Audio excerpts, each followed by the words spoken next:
Bem-vindos ao nosso estudo sobre doença de Alzheimer e a neuromorfologia.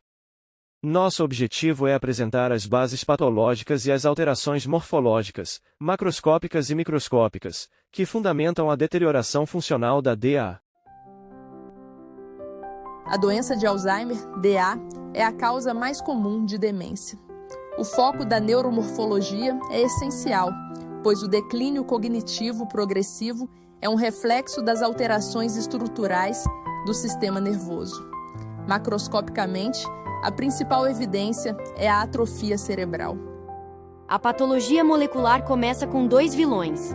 Primeiro, as placas amiloides. A proteína precursora amiloide, APP, é clivada de maneira errada por secretases, gerando fragmentos beta-amiloides. Estes fragmentos são pegajosos e se acumulam fora dos neurônios, formando placas. Essas placas extracelulares interferem na comunicação sináptica e levam à morte neuronal. Intracelularmente, a proteína tau, que normalmente estabiliza os microtúbulos, os trilhos de transporte do neurônio, torna-se hiperfosforilada. A tau se solta, aglomera-se dentro da célula e forma os emaranhados neurofibrilares. Isso destrói o transporte axonal, causando disfunção e morte neuronal. A perda de tecido na DA não é aleatória. As regiões mais severamente afetadas são o hipocampo e o córtex entorrinal. O hipocampo é crucial para novas memórias, memória episódica, e sua atrofia explica os déficits de memória iniciais. Subsequentemente, a degeneração se estende ao córtex de associação, temporal, parietal e frontal, causando déficits de linguagem, percepção espacial e função executiva. Os achados macroscópicos incluem o afinamento cortical e o notável alargamento dos ventrículos laterais, hidrocefalia ex-vácuo. Esta hidrocefalia é um reflexo do encolhimento do parênquima cerebral e não uma obstrução. A intensidade dessas alterações morfológicas está diretamente correlacionada com a gravidade do declínio cognitivo. Os emaranhados neurofibrilares, ENFs, são agregados intracelulares, compostos por filamentos helicoidais pareados de proteína tau hiperfosforilada. Eles comprometem o transporte axonal, levando à disfunção sináptica e morte neuronal. Perda neuronal seletiva. A degeneração afeta populações neuronais específicas, de forma precoce e severa. A perda mais clinicamente relevante é a dos neurônios colinérgicos do núcleo basal de Maynard, NBM. O NBM é a principal fonte de acetilcolina, e sua depressão está fortemente correlacionada com os déficits de atenção e memória. A presença das lesões desencadeia uma resposta imune crônica chamada gliose reativa. A micróglia é ativada em torno das placas, liberando citocinas pró-inflamatórias. Paralelamente, os astrócitos tornam-se reativos, formando uma barreira e perpetuando o ciclo inflamatório em estágios avançados. A correlação clínica morfológica é fundamental, pois os sintomas são reflexo direto das estruturas danificadas. Repetindo a correlação de forma concisa, a atrofia do hipocampo causa déficits de memória episódica. A degeneração do córtex de associação leva à afasia e agnosia. E a disfunção do córtex frontal culmina em déficits de função executiva e alterações de personalidade. Concluindo, a DA é uma cascata patológica complexa que se manifesta do nível molecular ao microscópico, gliose e perda neuronal seletiva, e por fim, ao macroscópico, atrofia. Para o futuro, o foco da pesquisa reside em reverter ou frear essa cascata progressiva.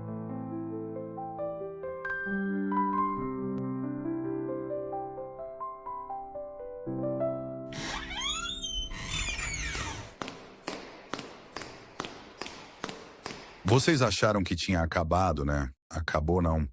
O professor pediu, no mínimo 10 minutos de vídeo. Então vamos lá.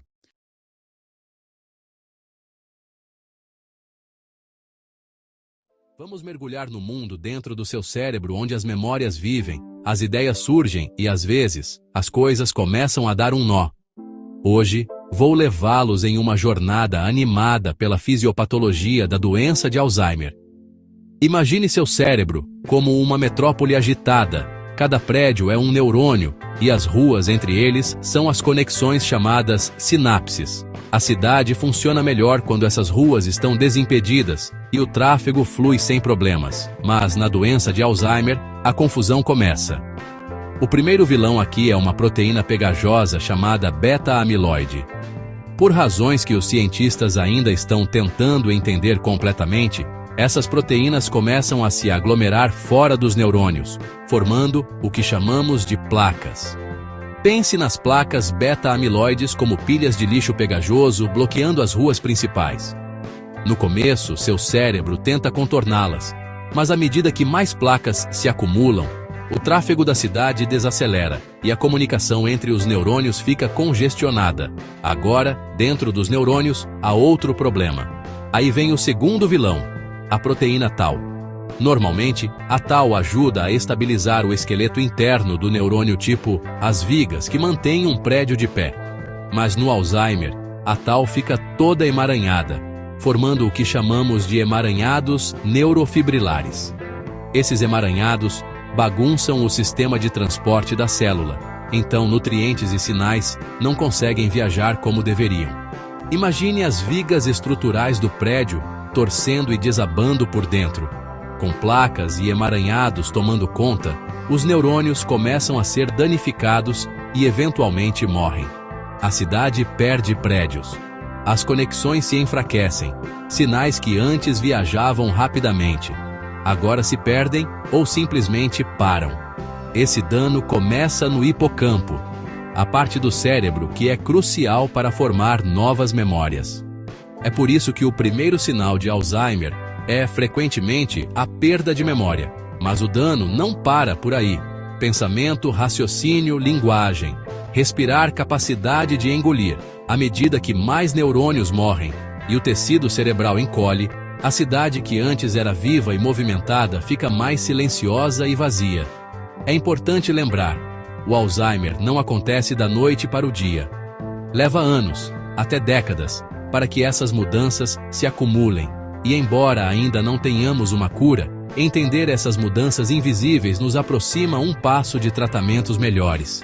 Então, quando você pensar em Alzheimer, imagine aquela cidade travando uma batalha em duas frentes, tentando limpar as placas pegajosas por fora e desembaraçar as vigas torcidas por dentro.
Esqueço